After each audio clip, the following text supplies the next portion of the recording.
नमस्कार दोस्तों, नमः शिवाय। जीवन ज्योति चैनल में आप सभी का हार्दिक स्वागत करती हूँ। दोस्तों, आज की वीडियो में हम सभी लोग मिलकर श्रवण करेंगे महाशिवरात्रि व्रत की पावन कथा। दोस्तों, महाशिवरात्रि का व्रत धारण करने से जितना पुण्य हमें प्राप्त होता है, उतना ही पुण्य हमें महाशिवरात्रि की व्रत की कथा सुनने से भी प्राप्त होता है। तो हम सभी को महाशिवरात्रि व्रत की पावन कथा अवश्य सुननी चाहिए।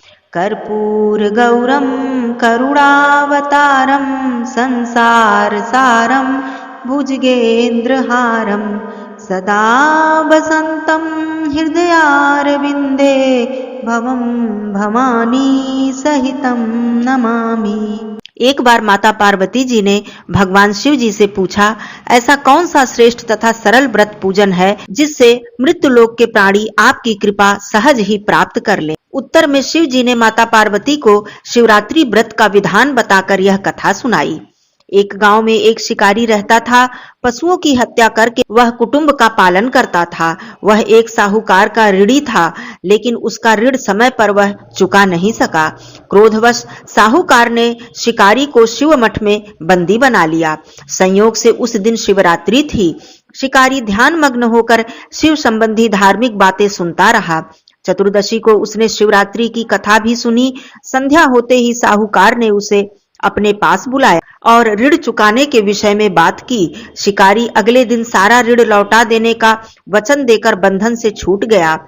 अपनी दिनचर्या की भांति वह जंगल में शिकार के लिए निकल गया, लेकिन दिन भर बंदी गृह में रहने के कारण वह भूख प्यास से व्याकुल था। शिकार करने के लिए वह एक तालाब के किनारे बेल वृक्ष पर अपना पड़ाव बनाने लगा। बेल वृक्ष के नीचे शिवलिंग था जो बिल्व पत्रों से ढका हुआ था। शिकारी को इस बात का पता नहीं था। पड़ाव बनाते समय उसने जो टहनियां तोड़ी वे संयोग से शिवलिंग पर जाकर गिरी। इस प्रकार दिन भर भूखे प्यासे शिकारी का व्रत भी हो गया और शिवलिंग पर बेलपत्र भी चढ़ गए। एक प्रहर रात्रि बीत जाने पर एक गर्भिणी मृगी तालाब पर पानी पीने के लिए पहुंची। शिकारी ने धनुष पर तीर चढ़ाकर ज्यों ही प्रत्यंचा खींची, मृगी बोली, मैं गर्भिणी हूँ, शीघ्र ही प्रसव करूंगी। तुम एक साथ दो जीवों की हत्या करोगे, जो ठीक नहीं है। मैं अपने बच्चों को जन्म देकर शीघ्र ही तुम्हारे सामने प्रस्तुत हो जाऊंगी, तब तुम मुझे मार देना। शिकारी ने प्रत्यंचा ढीली कर दी और मृगी झाड़ियों में लुप्त हो गई। कुछ ही देर बाद एक और मृगी उधर से निकली। शिकारी की प्रसन्नता का ठिकाना नहीं रहा। समीप आने पर उसने धनुष पर बाण चढ़ाया। तब उसे देखकर मृगी विनम्रता पूर्वक निवेदन किया, हे पारधी, मैं थोड़ी देर पहले ही ऋतु से निवृत्त हुई हूँ, कामातुर विरहणी हूँ, अपने प्रिय की खोज में भटक रही हूँ। मैं अपने पति से मिलकर शीघ्र ही तुम्हारे पास आ जाऊंगी। शिकारी ने उसे भी जाने दिया। 2 बार शिकार को खोकर उसका माथा ठनका। वह चिंता में पड़ गया। रात्रि का आखिरी पहर भी बीत गया। तभी एक अन्य मृगी अपने बच्चों के साथ उधर से निकली। शिकारी के लिए यह स्वर्णिम अवसर था। उसने धनुष पर तीर चढ़ाने में देर नहीं लगाई।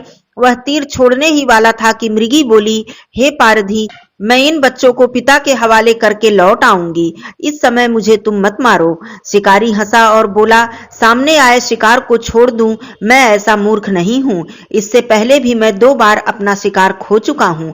मेरे बच्चे भूख प्यास से तड़प रहे होंगे। उत्तर में मृगी ने फिर कहा, जैसे तुम्हें अपने बच्चों की ममता सता रही है, ठीक वैसे ही मुझे भी, इसलिए सिर्फ अपने बच्चों के नाम पर थोड़ी देर के लिए जीवन दान दे दो।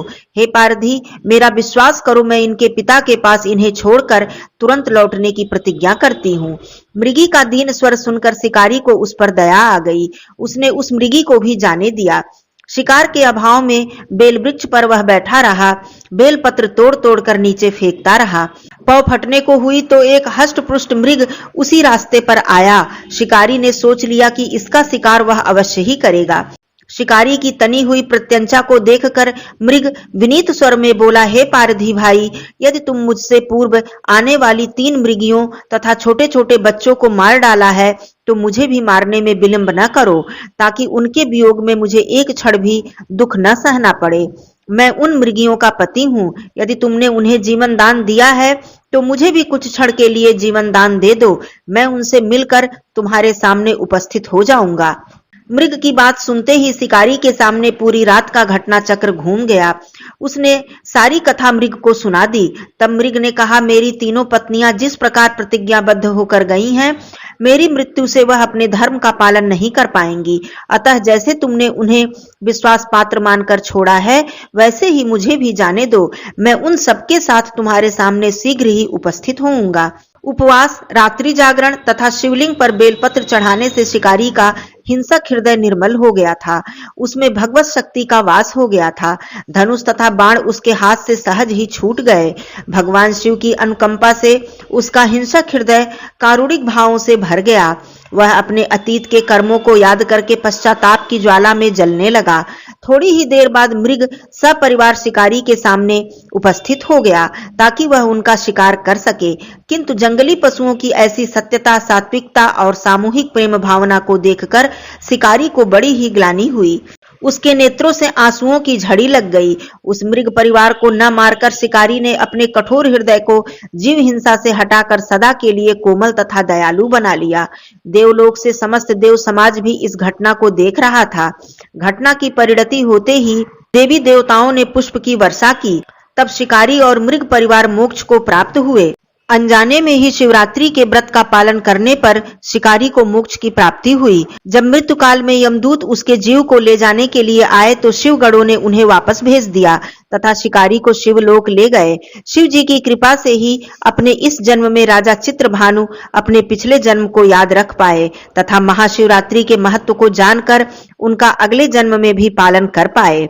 शिकारी की कथनानुसार महादेव तो अनजाने में भी किए गए व्रत का फल दे देते हैं, पर वास्तव में महादेव शिकारी की दया भाव से प्रसन्न हुए।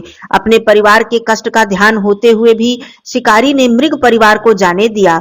यह करुणा ही वस्तुतः उस शिकारी को उन पंडित एवं पुजारियों से उत्कृष्ट बना देती है जो कि सिर्फ रात्रि जागरण, उपवास एवं दूध, दही, बेलपत्र आदि द्वारा शिव को प्रसन्न कर लेना चाहते हैं। इस कथा में सबसे महत्वपूर्ण बात यह है कि इस कथा में अनजाने में हुए पूजन पर विशेष बल दिया गया है। इसका अर्थ यह नहीं है कि शिव किसी भी प्रकार से किए गए पूजन को स्वीकार कर लेते हैं अथवा भोलेनाथ जाने अनजाने में हुए पूजन में भेद नहीं कर सकते हैं। वास्तव में वह शिकारी शिव पूजन नहीं कर रहा था। इसका अर्थ यह भी हुआ कि वह किसी तरह के फल की कामना भी नहीं कर रहा था। उसे मृग परिवार को समय एवं जीवन दान दिया, जो कि शिव पूजन के समान ही है। शिव का अर्थ ही है कल्याण। उन निरीह प्राणियों का कल्याण करने के कारण वह शिव तत्व को जान पाया तथा उसका शिव से साक्षात्कार हुआ। परोपकार करने के लिए महाशिवरात्रि का दिवस होना आवश्यक नहीं है। पुराण में 4 प्रकार के शिवरात्रि पूजन का वर्णन है। मासिक शिवरात्रि, प्रथम आदि शिवरात्रि तथा महाशिवरात्रि। पुराण में वर्णित अंतिम शिवरात्रि है नित्य शिवरात्रि। वस्तुतः प्रत्येक रात्रि ही शिवरात्रि है। अगर हम उन परम कल्याणकारी आशुतोष भगवान में स्वयं को लीन कर दें तथा कल्याण के मार्ग का अनुसरण करें, वही शिवरात्रि का सच्चा व्रत है। बोलिए भगवान भोलेनाथ की जय, माता पार्वती जी की जय, श्री गणेश भगवान की जय। धन्यवाद दोस्तों। नमः शिवाय। हर हर महादेव।